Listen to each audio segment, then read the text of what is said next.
So a little while ago, I sold all but one of my modern video game consoles, and I have no plans of buying one again. And to understand why I feel this way, we need to go back to the first time that I actually played on a modern console, all the way back to 2001. Ever since the days of the PS2 and the original Xbox, I've always had a dedicated games console. In the early days, it was because, well, I really couldn't afford to build or buy a gaming PC, and my parents' compact Presario SR1950NX could barely play things like Combat Flight Simulator World War II Europe series and maybe a little bit of Midnight Outlaw Illegal Street Drag. And yes, I am that old. The Halo series, Forza, Fable, and so many other games, my late childhood and early adult life were built on Xbox and PlayStation games. Now, I did tend to lean more towards the Xbox side of things just because I fell in love with the Halo series back in 2001, but I did have a massive amount of respect for PlayStation and their exclusives, and hell, at a party, I was always up for some Mario Party or Wii Sports. And really, the exclusives that were available on the 6th generation and the 7th generation of consoles were fantastic, arguably the peak of those games and those consoles being the 7th generation. Like, I don't ever remember buying an Xbox 360 and thinking, man, if only I had to use a mouse and keyboard for this, hook it up to a CRT monitor that was this big and weighed 40 pounds, and if only it was 3 times the size, drew twice as much power, and had to sit under my desk. Like, a console was a dedicated piece of games hardware that did exactly what it was supposed to do so freaking well, and the games were just incredible. Because back in the day I was a massive Xbox 360 fan, I willingly ignored the really cringy TV-focused announcement of the Xbox One, and I ordered one day one. Yes, Kinect requirements and all. And right out of the gate, I just didn't feel the magic that I had felt from any console that I had played previously. Games like Forza 5 or Rise Son of Rome or even Dead Rising 3 just felt like they were made out of an obligation to have exclusives for the console, and the only game that actually felt like it had heart was Titanfall. But I've already mentioned 5 different games, so this incredibly modern console's hard drive is probably almost full if you've bought all 5 of those games on launch. And even though I only saw the Xbox side of things back then, going back and looking at the PlayStation side, the only reason Sony succeeded in that generation of consoles was because Xbox shit the bed so hard that just having games that felt modern and fun was enough to stand out and look amazing. Sony basically just did the PS3 again, but with more power, none of what the Xbox was doing with that generation, and it was easier to develop for because they didn't use the Cell processor and just made the PlayStation into a miniaturized gaming PC.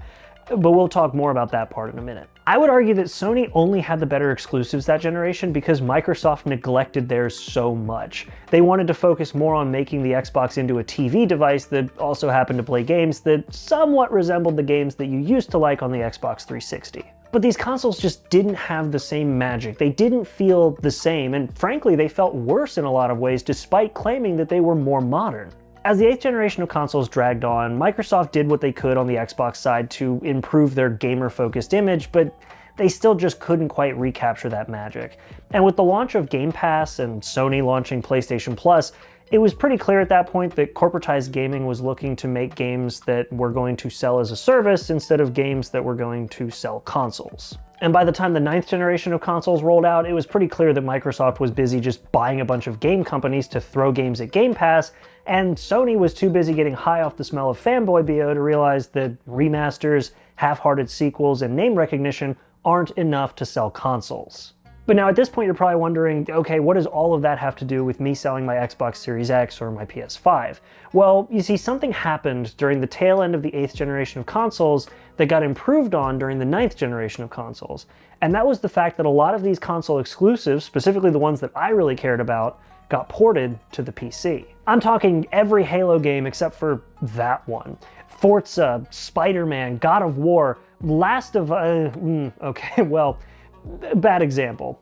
But my point is that the only games that had actually caught my attention over the past few years, as well as tons of games that I grew up with, were now available to play on the PC, which means I didn't have to have a console to play them. And because I've been building PCs so long, I could repurpose one of my older ones to be put in the living room as a game console because people like playing video game consoles in the living room, and modern game consoles are just gaming PCs with custom software to run exclusive games that can now be played on the PC. Plus, I mean, you've got devices like the ROG Ally that let you take these modern games with you on the go, so for me personally, I don't really feel like I need a PS5 or an Xbox Series X to experience the latest that gaming has to offer. And unless Microsoft and Sony start making console selling exclusives, I really don't think that I'm ever going to buy a console from them again, at least not for a long time. Funnily enough, the only modern console I still have is the Nintendo Switch.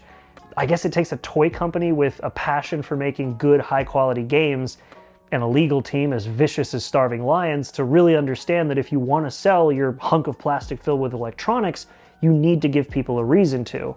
And Sony and Microsoft have really seemed to have forgotten that. And with that, I've pretty much said my piece. I don't really think I'm going to be buying an Xbox or PlayStation anytime soon unless it's an older console, because those still had exclusives, and the only modern console I might buy will be whatever the Nintendo Switch 2 happens to be, because Nintendo, like I said, seems to understand that, well, if you're making games that are exclusive to the console, you're going to sell the console. But with all that being said, let me know what you all think in the comments. Do you all still play on console? You play on PC? I put a poll out recently. It seems like a lot of you still play on console, and that's fine. But let me know why. Let me know if you do or don't in the comments below. And if you like this video, definitely leave a like. And if you want to see more videos like it, definitely make sure to subscribe so you don't miss them. And aside from that, I'll see you all in the next video. Make sure to be there and have a good one.